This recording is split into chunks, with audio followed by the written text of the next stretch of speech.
Greetings, ladies and gentlemen, and welcome to this latest rendition of Tales from Outer Space.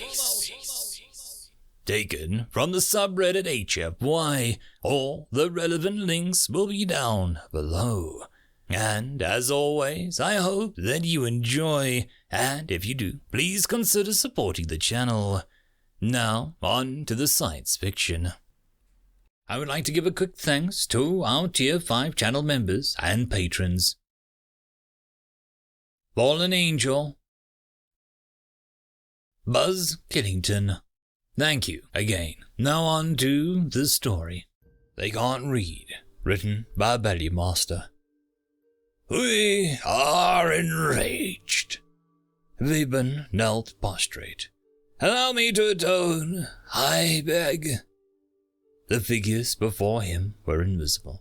Space itself warped fitfully around their forms. Vebin was not worthy to see them, and so did not. Their wrath was punishment beyond measure to Vebin, who had only known their favor until now.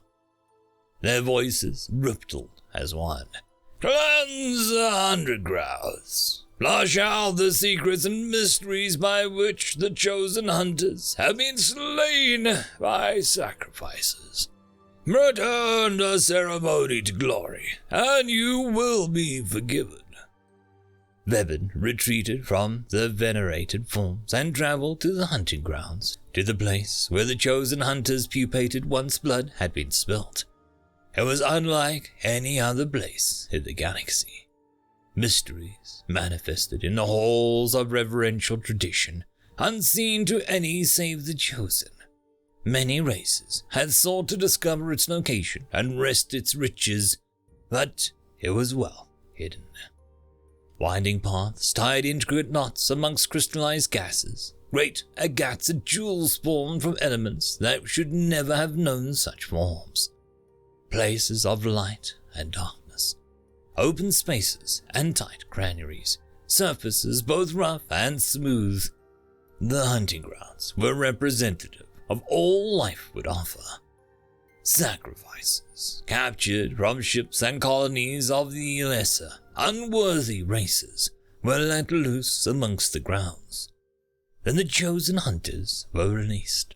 Only through the hunt would their kind achieve their true forms and obtain control over life and death. Though tasked with overseeing the crucial aspect of society, Vebin had never before stepped within the grounds. Curiously, the walls and floors were less pristine than the Holy Writ described, with scratches and markings in strange patterns. Yet it was not Vebin's place to question. Vebin had been given a role of both high honor and great blasphemy, when the task would be fulfilled. For the venerated forms to put such weight on the task meant that the disaster was truly at hand. Followed and guarded by the death forms, Vebin traversed the hunting grounds until every sacrifice had been removed. The scratches and markings on the walls, floors, and even the ceilings ebbed and flowed in frequencies within the grounds. In the cycles it took for the task to be completed, mysteries did indeed present themselves. Some of the sacrifices, Vebin knew not the name of their race, fought back savagely and bearing weapons. Strongholds within the sacred grounds had been erected, primitive gardens, traces of pathetic society. The scratches and markings adorned these places the most. It led Vebin to believe at some point in the past the sacrifices had defied the true law of preservation and banded together, building themselves over many iterations of the ritual into a threat. Blessed by understanding, Vebin cleansed the hunting grounds of its blasphemous occupants and left that which the sacrifices had wrought alone. For Vebin dared not to do more than they wished by sacred forms. In the time the task was completed, Vebin and the death forms withdrew from the hunting grounds. It was finished. Vebin came before the sacred forms. It has been done. Speak to the mysteries by which the ritual had been broken. A number of sacrifices defied the true law of preservation and sought solace in community rather than self. What blasphemous race dared such irreverence? Bevan knelt prostrate. I know not. They walked upon 2 feet and brought life from the hunting grounds with their bare hands. The sacred forms hissed, and their air about them boiled.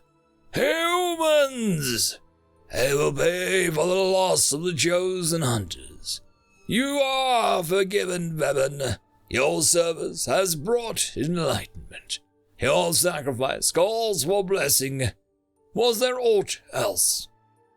Bevan thought of the scratches and markings upon the walls, patterns that adorned the floors and ceilings, but could find no import in them. No. We are pleased. Remove thyself and unleash all human sacrifices we possess onto the hunting grounds, that punishment may be meted. We shall send the new chosen hunters when it has been done. Bevan turned and set forth upon the new task. Truly, the sacred forms were wise. Gabriel stumbled along the dim, warped corridor, bare feet scraping at unseen surfaces as he was led along with the rest of the captives.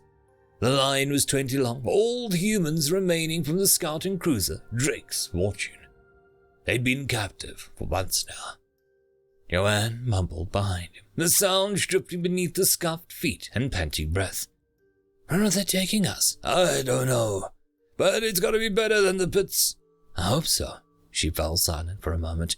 Do you think they're, A crack sounded, and the corridor was flooded with ethereal light. The captives were led inside, and a great room made of glass-like substrate, similar to obsidian that glowed with an amber light.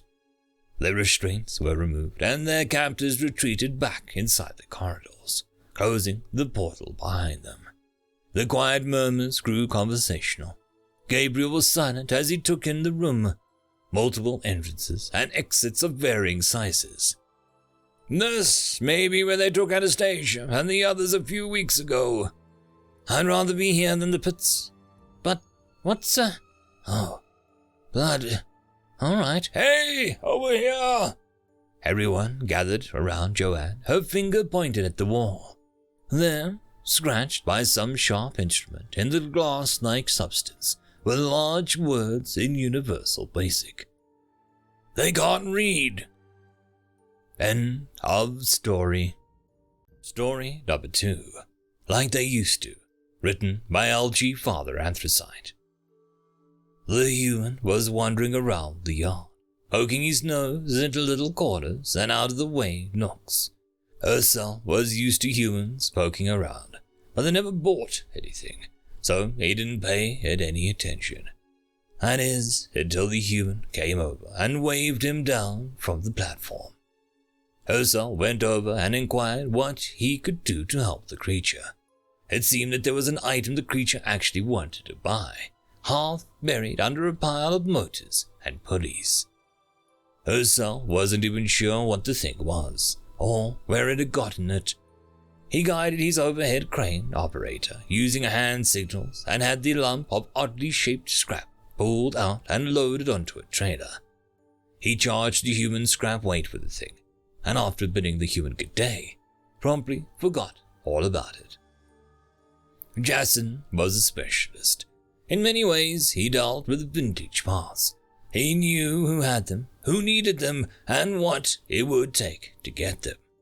Most people would call him a broker, but Jason liked to say that he dealt in rare antiquities.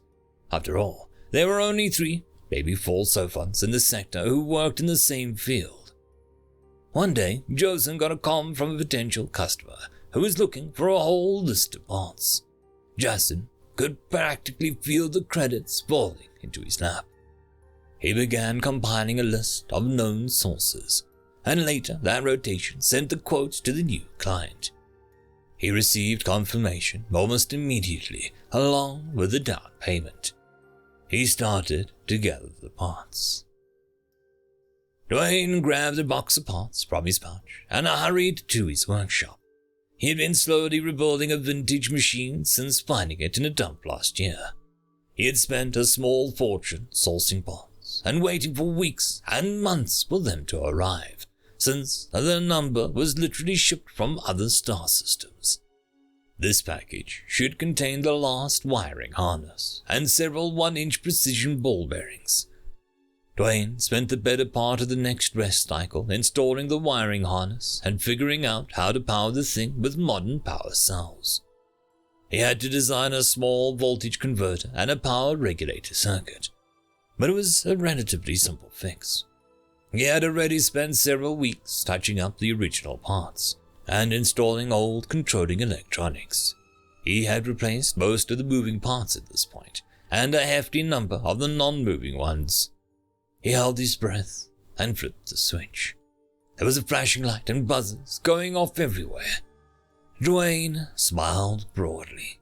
He began to run diagnostics and sort out any problems. Dwayne backed his trailer into the loading bay and felt a soft bump that meant that he was flush against the wall-mounted bumpers. He threw his car into park and jumped out.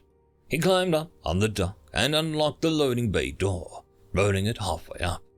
He saw one of his employees moving some boxes in the warehouse area and told them to call over a few guys to unload the new machine. He pulled the straps off carefully and pulled off the top. He was just finishing when 3 of his employees walked up. Between the 4 of them, they managed to wrestle the device onto the dock and then get in some furniture dollies.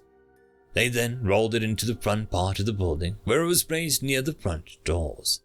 Dwayne grabbed some cleaner and soft rags and cleaned off all the fingerprints from the genuine silica glass. He couldn't believe his luck in finding it intact in the junkyard. He went over to the counter and grabbed a few special tokens and then walked back to the machine. He reached underneath the front edge and flipped the power strip. The 1990s era pinball machine powered up, and the screens, made from hundreds of individual LEDs, lit up. Dwayne slotted a token into the coin box and pressed the 1-player button. The shiny ball bearing popped out and Dwayne popped the plunger in to shoot the ball up the ramp. He was so focused on the game that he didn't hear the other arcade machine come to life as the employees prepped to open. He didn't hear the doors open as families came in to play on old Earth games. And he didn't notice, until his last ball drained, that there was a crowd of Xeno kids standing around watching him play. When he finished, a little Maresk asked if he could play, and Dwayne showed all the kids how to put down tokens so that they could claim a spot to play. In a little over 2 months, the device had paid for itself, and was starting to earn Dwayne a nice little profit. Most of the Xenos were terrible at the game, but were fascinated by it, and kept trying to figure out how to place shots where they wanted them to go. When Dwayne would come up and give them demonstration of his skills, all the kids in the crowd around would watch, and he would stall the ball on the flippers, or pop the filter button, and just at the right time get a skill shot. Once, when he got a multi-ball play, the entire crowd cheered as he kept the balls from draining out for almost 5 minutes. It wasn't long before he got a new modern machine, but it was never as popular as the vintage one, because it was just screens and physics engines. It was basically a video game. It didn't feel the same. Dwayne watched as the kids pumped credit after credit into the old device, and thought, just don't make them like they used to. End of story.